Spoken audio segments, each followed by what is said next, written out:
Hello everyone, this is Monique Macklin over at creditlady.com, and we are currently working on a series called Building Good Business Credit if your goal is to get business funding. So yesterday I went over the reasons why it's important to build your business credit profile out properly, mainly to avoid declines, wasting your time, things of that nature. And the reason why I am creating this series and dropping these gems so that whether you work with me, someone else, or you try to do this on your own, that you have the tips and tools that you need to create a strong business credit profile without getting a lot of declines, spinning your wheels, and trying to figure out why isn't this working. So we're going to get started with gem number 2, and it's entitled, Are You in Good Standing? Again, are you in good standing? So let's go ahead and get started. So in getting started, I want you to know that I do have my trusty notes, mainly because it's a lot going on up here and I want to make sure I do not miss out on any important information that you need when building your business credit profile. So let's get started. When it comes to doing business and having access to things like funding, as a business owner, one of the most important things that you have to do is that you have to be in compliance. So what does that mean exactly, to be in compliance? Well, if you are an LLC, a C Corp, S Corp, or any other entity, you have to be registered on the Secretary of State's website, and you will get what's called a certificate in good standing, and some states may call it a certificate of existence.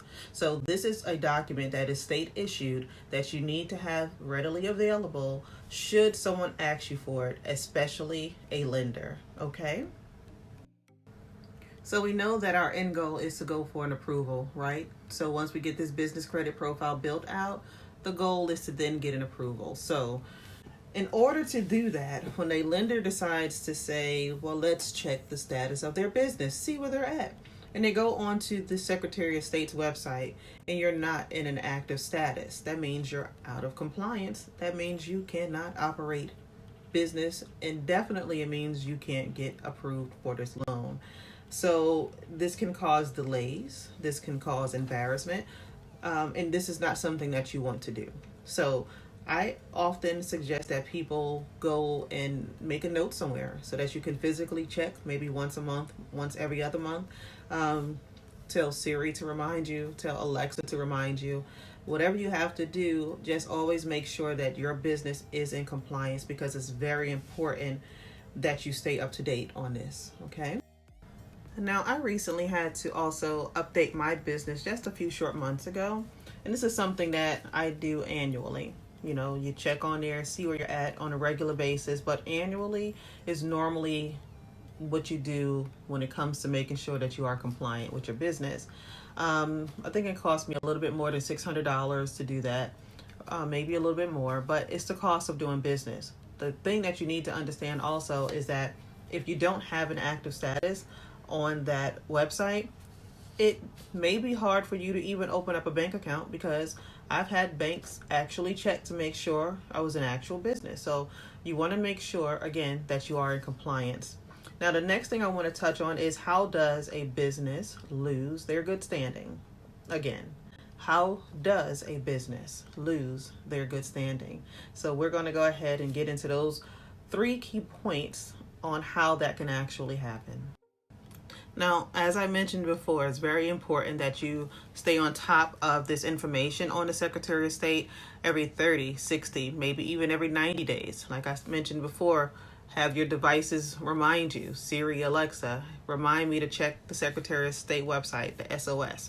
You can have them do that for you, or you can hire somebody who can maintain that for you. Now, neglecting to keep a business in good standing is a compliance red flag, and it's something that you will definitely need to address immediately. Now, here are a few reasons that people fall out of compliance. And one is failing to file their annual reports in a timely fashion. Second is failing to maintain a registered agent or a registered office. And third is failing to pay your franchise taxes. So again, you always want to remain in good standing when you have a business and you're looking to get funding, especially. So this is my final tip in this particular gem, and it has to deal with what are the consequences for those who do not remain in compliance. Well, one, you're going to lose your active status. So when people go there, it's going to say not active. Two, you can be hit with fines and penalties. Three, you can be hit with something called an administrative dissolution of that entity. Third, you can be have a loss of your limited liability protections for the individuals that are associated with that company. So in a nutshell, the Secretary of State is removing your rights, your powers, and your authority. And the easy fix is just pay those fines and penalties and just continue to move forward, but it can be avoided. All you have to do is use what's called an entity management software, or simply hire a registered agent to maintain and monitor this for you. Remember, the goal is to remain compliant and in good standing. Well, I hope this particular gem has been very helpful to you, and it has provided you with some insight on what it takes to remain in compliance and in good standing. Now, I'll be back soon with more tips and tools on how to build your business credit properly so that you can move forward to funding very quickly. Until then, this is Monique Macklin over at creditlady.com, and I hope you have yourself a wonderful and a very prosperous day.